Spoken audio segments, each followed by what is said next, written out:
Welcome back everyone. नमस्ते सभी को। आज घटस्थ योगा श्रृंखला महर्षि घिरन में हम जानने का प्रयास करेंगे वारिसार अंतर्ध्वति के बारे में।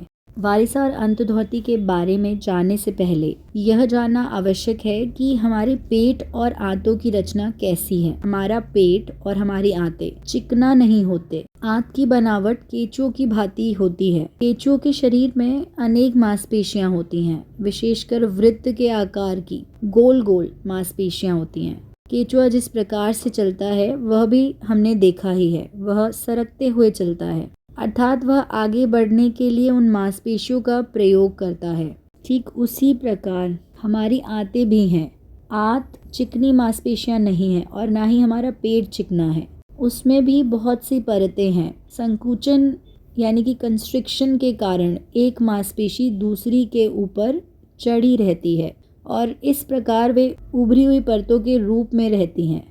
और बहुत बार ऐसा होता है कि अन्न के कण मांसपेशियों की परतों के बीच घुस जाते हैं और वहाँ पर सड़ने लगते हैं। इतना ही नहीं, शरीर को अन्न से जितना पोषक तत्व ग्रहण करना होता है उससे अधिक मात्रा में आमाशय यानी कि स्टमक में ग्रहण हो जाता है और बचा हुआ यानी शेष अन्न छोटी आंत द्वारा ग्रहण कर लिया जाता है। इसी बीच पाचक द्रव्यों के मिलने के कारण यानी कि डाइजेस्टिव जूसेस के मिलने के कारण अन्न धीरे धीरे विघटित होता और मल बनता है और अब अन्न मल के रूप में परिणत होता है।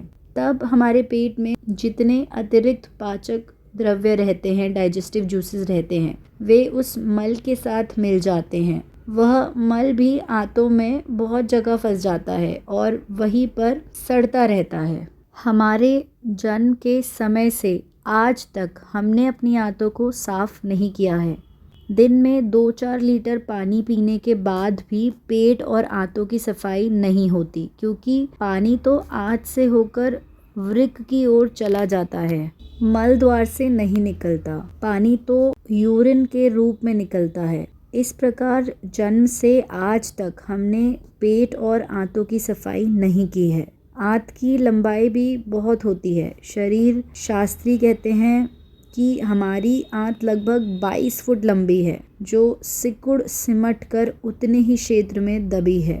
यदि हम कल्पना करें कि आंत की लंबाई 22 फुट है और उसे मोड़कर समेटकर हम लोग इतने से क्षेत्र में भरते तो उसमें कितनी परतें होंगी। यहाँ पर अन्न और मल दोनों रुकते हैं। उन्हें मांसपेशियों की इन परतों के बीच से निकालना भी बहुत कठिन हो जाता है और सामान्य तरीके से तो आज तक कोई निकाल नहीं पाया है।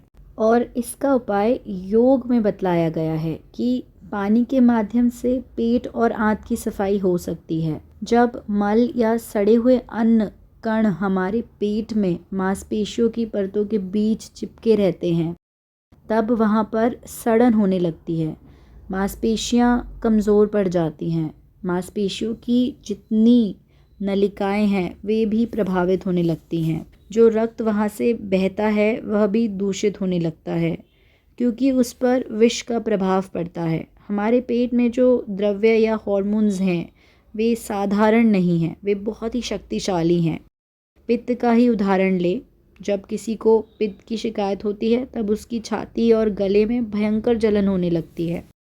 एक एक हार्मोन बहुत शक्तिशाली होता है और वह मांसपेशियों द्वारा सोख लिया जाता है, जो मांसपेशियों और रक्त वाहिकाओं को ढीला, कमज़ोर एवं व्याधिग्रस्त बना देता है, जिसके कारण पेट संबंधी अनेक रोग उत्पन्न होते हैं। उनमें से कुछ तो भयंकर रोग में परिणत हो जाते हैं। और यह भी देखा गया है कि तरलता के अभाव में मल हमारी आंतों में सूखने और कड़ा होने लगता है। मल जब कड़ा होता है तब मांसपेशियों के साथ चिपक जाता है और जब उसे दूसरे प्रकार के आहार द्वारा हटाया जाता है तब मांसपेशियों में खरोंच आती है। इतना ही नहीं, कब्ज़ की बीमारी अधिकतर बड़ी आंतों में ही होती है। छोटी आंत में आज तक कब्ज़ की शिकायत नहीं देखी गई है।